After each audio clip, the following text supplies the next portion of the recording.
দর্শক বন্ধুরা, এই মুহূর্তে আমি আছি ঢাকা শ্যামবাজারে। দর্শক বন্ধুরা, ইসলামিয়া ট্রেডার্স ঢাকা শ্যামবাজারে আজকের বাজারে কেমন চলছে, দেশি মুড়ি কাটা পেঁয়াজের দাম, এগুলো আজকে আমরা জানিয়ে দেব পুরো ভিডিওতে। তো যে যেখান থেকে এই মুহূর্তে যুক্ত আছেন আমাদের ভিডিওতে, সকলে ভিডিওটি না টেনে পুরোপুরি দেখতে থাকুন। দর্শক বন্ধুরা, আজকের বাজার দর কেমন আছে বিস্তারিত আজকে আমরা জানবো।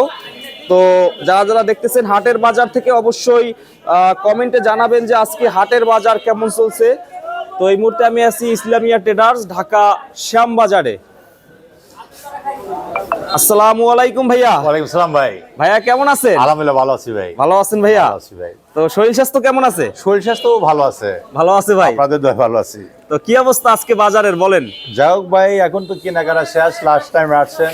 হ্যাঁ হ্যাঁ, আমি 42 টাকা 50 টাকা ভালো মাল বিক্রি হচ্ছে আজকে।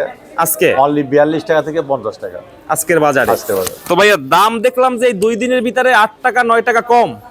8-9 টাকা কম। এই কুয়াশার কারণে কিন্তু শীতে আসলেই মানুষজন আসতেছে না।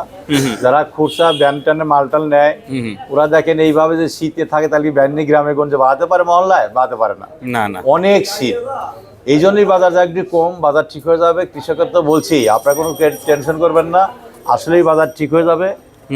আসলেই বাজার ঠিক হয়ে যাবে। তবে 50 না 60 টাকা 65 টাকা বাজার হয়ে যাবে। এলসি যেহেতু বন্ধর কথা চলতেছে, বন্ধ শিওরই হবে আশা রাখি। উপর আল্লাহর পর বা প্রধান উপদেষ্টা ইউনূস ডাক্তার সাহেব দেখি কী করে, কৃষকের দিকে তাকায় কিনা। এখন তারপরেও আবার তারেক রহমান দেশে আসছে, দেখি বাঙালির কৃষকের জিয়াউর রহমান তো ধরতে বলে মাটি কাটছিল রাস্তার মাটিও নিজেই কাটিয়ে ফেলাইছিল। দেখি তারেক রহমান কী করে কৃষকের জন্য। মনে হয় আশা রাখা যায় যে ভারত অফিস বন্ধ হবে।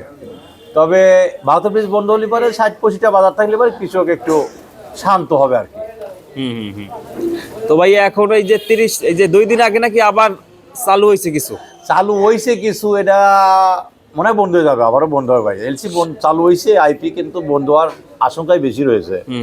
গতকালকে ভাইয়া কিছু কৃষক আসছে 56 টাকা 2 দিন আগে বাজার ছিল, হ্যাঁ 56, 57, 55 বিক্রি করছে। ওই আশায় আসছে ঢাকায় পেঁয়াজ নিয়া, কালকে আইসা দেখে 45 টাকা। ওই 57, 55, 58 টাকা আমি বিক্রি করছিলাম পিস ওই দিন। হ্যাঁ, কিন্তু ওরা ওই লাভের আশা এসে পিসটা বিক্রি হয়ে গেছে 45, 42, 10 টাকা 8 টাকা কেজিতে নাই। কিন্তু এটা একটা দুর্ভাগ্য, কষ্ট, কপাল খারাপ। মানুষ আমদানি করেছিল বেশি, কাস্টমার ছিল না। যাক, বাজার আজকে আবার 42 টাকা থেকে 50 টাকা বাজার আছে। তো আশা রাখি বাজার আসলেই 60-65 টাকা হবেই বাজার। আমার মনে তো এটা হবেই, যখনই হোক হবে আর কি, সম্ভাবনা আছে। তো কৃষক ভাইদের একটা উদ্দেশ্যই করে বলি, আপনারা বেশি পিস আমদানি করবেন না। আমি কিন্তু ওই দিন বলছিলাম, 58 টাকা বিক্রি করে বলছিলাম যে আপনারা একবারে পিসটা কিন্তু উঠে পারেন। ওনারা করছে কি, একটু দাম বেশি শুনছে আর সব উঠে গাড়ি আমদানি করে বানাইছে ঢাকা শহরে, যার জন্য পিস 5-7 কেজিতে কমে গেছিল। আমি আবারও বলি, যার 20 বস্তা লাগবে সে 10 বস্তা তোলেন, যার যা লাগবে তাই তোলেন। অতিরিক্ত কোনো জিনিসই ভালো না, আস্তে আস্তে তোলেন, আপনারা সাফল্য হবেন। তো ভাই আজকে বিক্রি কেমন হয়েছে? বিক্রি 700-800 বস্তা বিক্রি করছে সকাল থেকে। হ্যাঁ 700-800, মানে ভালোই। একজনের কাছে বেশি 180 বস্তা, একজনের কাছে। তো ঘর তো সকালে ঘর একারে জাম ছিল ভাই, কতবার টাইম ছিল, আপনাদের আসতে আমি কথা কইতে পারতাম না। আমি একবার আসছিলাম, পরে ব্যস্ততার কারণে পরে এখন আসলাম, দেখি যে ঢোকার জায়গা নাই, কিন্তু এখন খালি হইছে, এখন আসছি। অবসর টাইমে আইছেন, এটা ভালো হইছে, কথা কয় নিরিবিলি কৃষকের একটু শান্ত দিতে পারবো। তো যাক ভাই, আমার একটা কথাই, যদি আইপি নাই বন্ধ হয়, কৃষক তো হতাশা মাথায় হাত। আর দ্বিতীয় কথা হলো, তাহলে কৃষকের ক্ষতির জন্য যদি ভারত থেকে পিস আনাই হয়, তাহলে ভারতের ডাল কেন আসে না, চিনি কেন আসে না, আবার যে চাউল কেন আসে না? বেশি বেশি করে বাংলাদেশে আসুক, আমরা 50 টাকা চেলি খাবো, ডাল 50-60 টাকা কেজি খাওয়া।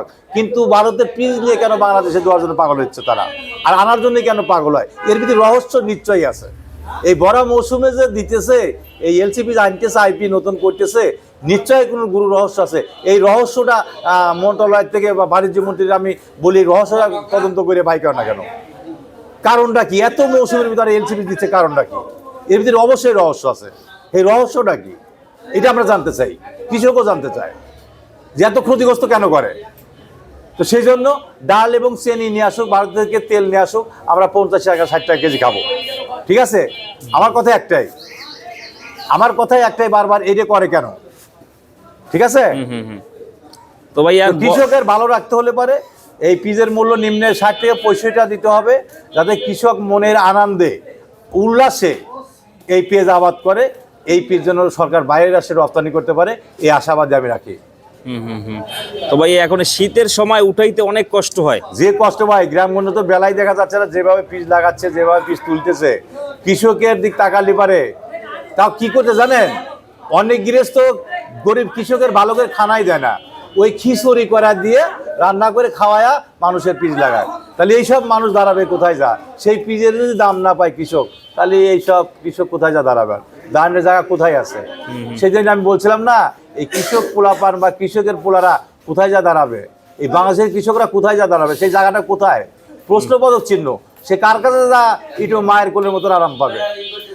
তো সেই জন্য বলতেছি বারবার, পিসটা 60-65 টাকা বাজার হলে আপনাদের মাথা যেন আর না ঘামে, যাতে পিসটা বাড়িতে বন্ধ করেন, এলসি বন্ধ করেন, আমরা যাতে কৃষকের পিস কেনা এই 2 মাসের মধ্যে বেশি বাড়া দিতে পারি।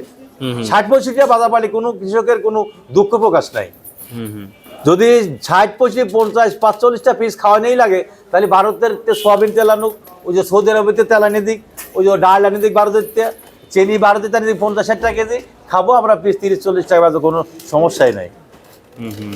সরকারের প্রত্যেক দিকে লক্ষ্য রাখতে হবে, ডান বাম সব দিকে খেয়াল করতে হবে। বাংলাদেশে যখন ভাইয়া 120 টাকা 10 টাকা থাকে, যখন ভারতের পেঁয়াজ প্রয়োজন হয়, বাংলাদেশি সরকার যখন দেখেন আনতে চায়, তখন আপনার ভারতের সরকার 20%-এর জায়গায় 40% ভ্যাট বসায়। সুন্দর একটা কথা প্রশ্ন করছেন আমাকে, সেই কথাটা হলো এই যে 117 টাকা 20 টাকা যখন মাথা নাড়া দিল পিজের, তখন সরকার দেখেন, ভারতের সরকার কিন্তু ট্যাক্স কিন্তু বেশি ধরছিল, তাহলে আমাদের টাকা কইনে কিন্তু ওখানে চলে গেল। আবার ডলারের দাম বাড়া দিল, তাহলে আমাদের বাংলাদেশের টাকা ওখানে চলে গেল। তাহলে এখন সেটাই যদি করে, তাহলে ওই সময় পিসটা বেশি করে আমদানি করলো না কেন? এই কৃষকের বড় সময় মৌসুমে করলো কেন? সে এখন ট্যাক্স দেওয়া লাগলো, এটা করা লাগলো, ওটা করা লাগলো, তাও ভারতের বীজ আসলো কারণটা কি? বাস তখন আছে আমি খুশি হয়েছি। এখন আনলো কেন? তখন বাজার কম ছিল, বেশি ছিল, আনিছিল ভারতের বীজ, আমরা খুশি।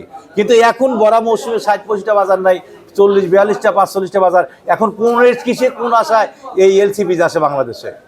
এটা আমি তীব্র নিন্দা জানাই, আমি ঘৃণা করি। আমি কৃষকের ছেলে, বাংলাদেশে বাড়ি। আমার যদি এই সময় যদি বড় মৌসুমে এলসি আসে, তাহলে আমি তীব্র নিন্দা এবং ঘৃণা করি যারা এগুলো আনে বা যারা পাস করায়, যারা করায়। এই মুহূর্তে এলসিটা একবারেই বয়কট করে দিক, যাতে আমাদের এই দেশি পিসটা 60-65টা বাজার থাকে, বাজারটা নিয়ন্ত্রণে থাকবে।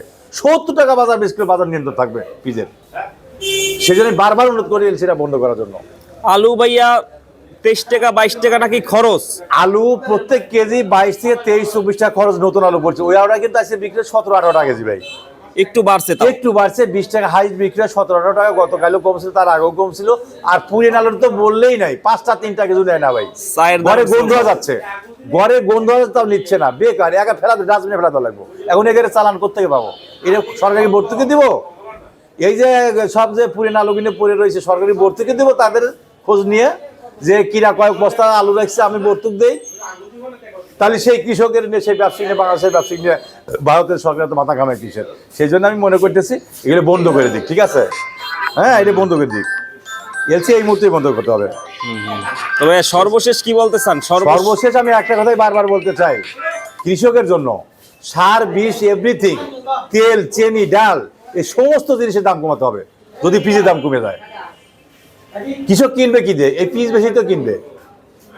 একটা কামলার দাম হলো 800,000 টাকা, আমার আজকে পিসের কামলা নিচে 900 করে, প্রত্যেকটা কামলা 900 করে নিচ্ছে, আমার নিজের পিস লাগাতেছে। তাহলে আমি ওই 5টা কামলার আমি টাকা কই পাবো? কোথেকে জানিয়ে খাওয়াবো, বেতন দেবো, এটা করবো? আমার মুড়ি কাটা পিস আছে, পিস উঠে বাড়ি ফেরা তুইছি, বেচতেছি না, যে দাম বাইরে গাছ উঠছে, পাহা পিস ফেরা তুইছি বাড়ি, যে কদিন বাদে বেছে। তাহলে আমি এই কামলার বিল আমি কোথেকে দেবো? আমার সেই পিস বেশি তো দিতে হবে। সেই জন্য আমি বলতেছি, এই মুহূর্তে এলসি পিস বয়কট করে দেন। বাংলাদেশের কৃষক সুন্দরভাবে এই মুড়ি কাটা 60 থেকে 65 বাজার পাক, পিস আনন্দের সহিত লাগাক, সোনার বাংলা সোনাই থাক, সোনার ছেলে সোনাই থাক।